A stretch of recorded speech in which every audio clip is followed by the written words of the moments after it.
Bienvenue sur LinguaWire français A2. Aujourd'hui, deux histoires, un enfant sauvé au Venezuela, puis les revenus déclarés par Donald Trump. Pour vous aider à comprendre cet épisode, retrouvez les transcriptions, les traductions en anglais et le vocabulaire expliqué sur linguawire.com.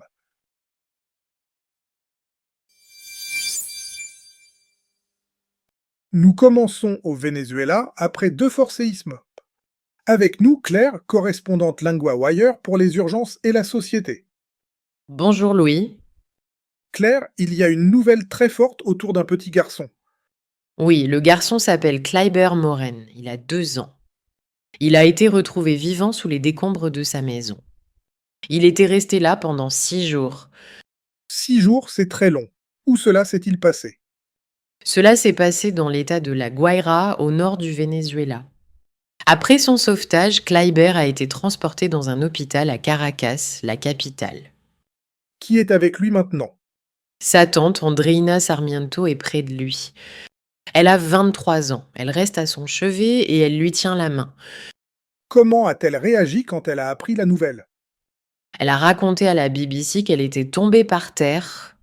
Elle a crié et pleuré, puis elle est partie voir son neveu. Et maintenant, que veut-elle faire pour Kleiber? Elle dit qu'elle va s'occuper de lui avec la chaleur d'une mère. Mais elle explique aussi que c'est difficile parce qu'elle n'est pas mère. Elle dit qu'elle prie beaucoup pour avoir de la force. Et les parents de Kleiber? Selon les informations disponibles, ils n'ont pas été retrouvés pour le moment. Sa tante espère encore que sa sœur, la mère de Kleiber, sera retrouvée. Qui a réussi à sortir l'enfant des décombres, Star? Des secouristes jordaniens ont réussi à le sortir. La tante de Kleiber a aussi dit que des secouristes britanniques avaient essayé avant eux. Pourquoi cette histoire touche-t-elle autant de personnes? Parce que les séismes ont fait beaucoup de victimes. Les autorités disent que le nombre de morts continue d'augmenter. La présidente par intérim, Delcy Rodriguez, a parlé d'une source d'espoir pour le pays. Donc il y a de l'espoir, mais aussi beaucoup d'attentes. Oui, Kleiber est vivant et c'est une nouvelle très importante. Mais sa famille attend encore des nouvelles des personnes disparues.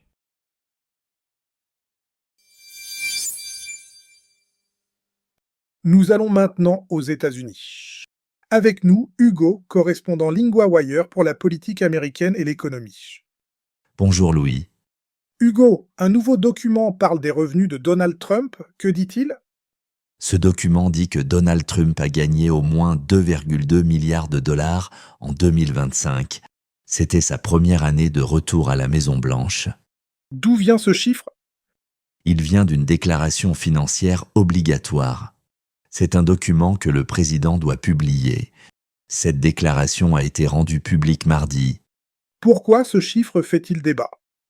Des historiens disent que ce niveau de revenu est sans précédent pour un président américain. Ils disent aussi que cela rend moins claire la séparation entre le rôle public du président et ses affaires privées.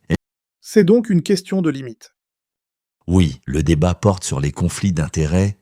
Par exemple, quand une personne au pouvoir a aussi des intérêts financiers privés, cela peut poser des questions. Le document dit-il d'où venait une grande partie de cet argent?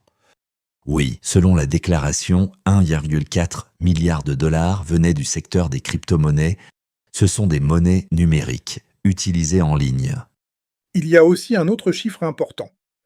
Oui, Donald Trump a déclaré 635 millions de dollars de royalties ou revenus de licence. Ces revenus venèrent de Celebration Coin. Selon l'article, cette entreprise serait derrière une monnaie numérique appelée Trump. Comment les historiens comparent-ils cela avec d'anciens présidents? Le contraste est très fort. Harry Truman avait quitté la Maison-Blanche avec seulement sa pension militaire. Cette pension était de 113 dollars par mois. George W. Bush, lui, avait placé ses investissements dans une structure séparée avant d'être candidat. L'idée était de garder une distance avec l'argent personnel? Oui, pendant longtemps, la norme était d'éviter que la fonction de président serve des intérêts privés. Une historienne citée par la BBC dit qu'il n'y a pas de précédent. Est-ce que ce document accuse Donald Trump d'un crime? Non, le document parle de revenus et de sources d'argent. Le débat porte surtout sur les règles, les limites et la confiance du public.